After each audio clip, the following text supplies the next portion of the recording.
po ma'am? siya, sir. 15 Opo, days? pero maximum po yan.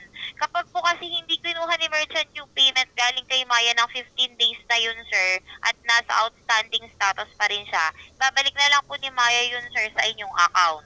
So, ngayon po, waiting po si Maya kay Starlink na kuhain or pick upin or i-accept yung payment papunta po sa kanila. Hindi po ba pwede makakuha yan, ma'am? Maka-cancel or ano ba? Si merchant lang po ang may kakayahan or ang authorized na mag-cancel ng payment na papunta po sa kanila. So, kung gusto niyo pong ipa-cancel yon, you have to coordinate with Starlink po para i-cancel yung payment po na papunta sa kanila at para maibalik po ito sa account po ninyo. Oh, sige po, ma'am. So, Opo. kasi yung mga previous orders namin, ma'am, i-email naman agad yung Starlink. Opo. Kasi po nakita ko rin, sir, may mga successful transactions tayo dito papunta kay Starlink. Mm-mm. No? Pwede nyo rin naman pong i-confirm sa kanila kung meron po ba silang maintenance on their end sa pag-accept ng mga payments po. Kasi kung meron, yun po yung possible reason kung bakit hindi pa rin po na-transfer yung payment po from Maya going to them.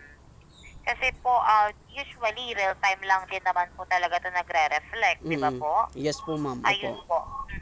So, Kapag po sa ganito, system sir, niyo na po, ma'am, medyo wala po kayo nadidelay, maintenance, ma'am? Yung sa payment service provider wala, po ninyo, wala din? wala po, sir. And kung meron, i-announce po ni Maya yan sa ating application. Okay, ma'am. So, okay naman yun, ma'am, Apo. no? Kung halimbawa, kung hindi niya ma-accept yung 28,000 is kusang babalik yun siya sa account dito. Pro Opo, 15 babalik days. po ni Maya. Oo, sir. Kasi binibigyan talaga namin yung mga merchants ng 15 days po para kuhain nila yung payment sa atin. Okay. Ngayon, if siyempre po hindi naman po siya pwedeng nakatenga lang dito sa dito sa ating end. Kaya ibabalik po 'yun kung hindi po siya na-pick up ni merchant. Ayun po. Meron pa po ba tayo ibang concern, sir? Katanungan po. Yun lang siguro, ma'am, pero 15 days. Medyo matagal-tagal kasi yung days na yan ba? Opo, if you want po, sir, pwede naman kayong coordinate kay Starlink na i-cancel po yung payment na papunta po sa kanila. Mahirap sila i-coordinate, ma'am, kasi walang contact na direct contact Ah, doon sa kwan. Email yung ginagamit nila tapos ang tagal mag-reply. ayun lang po. Mm. So, with that, kailangan po nating hintayin talaga na i-pick up nila yung payment from Maya para mag-reflect po dun sa dun sa system po ni Starlink. Yes po, ma'am. Pero wala man Um, problema, ma'am, no, if ever na kwan na may mali ako doon Opo, na-encode. meron po ba kayong mali na nalagay, sir? Like account number?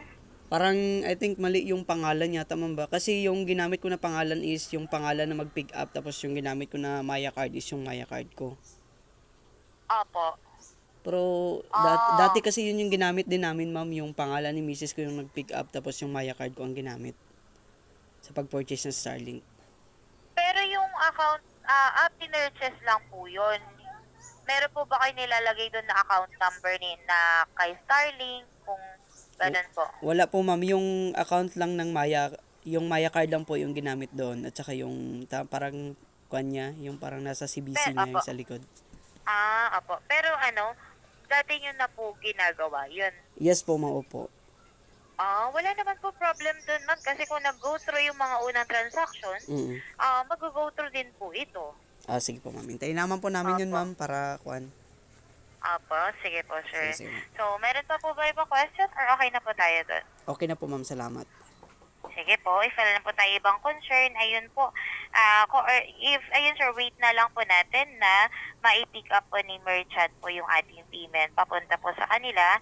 Ayun po sir.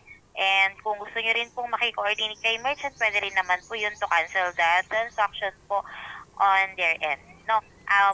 Since your feedback was very important, okay lang po ba na ma-invite ko po kayo for a quick survey kung paano po kayo na-assist today? Yes po, ma'am. Sige po. Transfer ko na lang po kayo sa atin pong survey. Once again po, thank you for calling Maya. Ingat po tayo.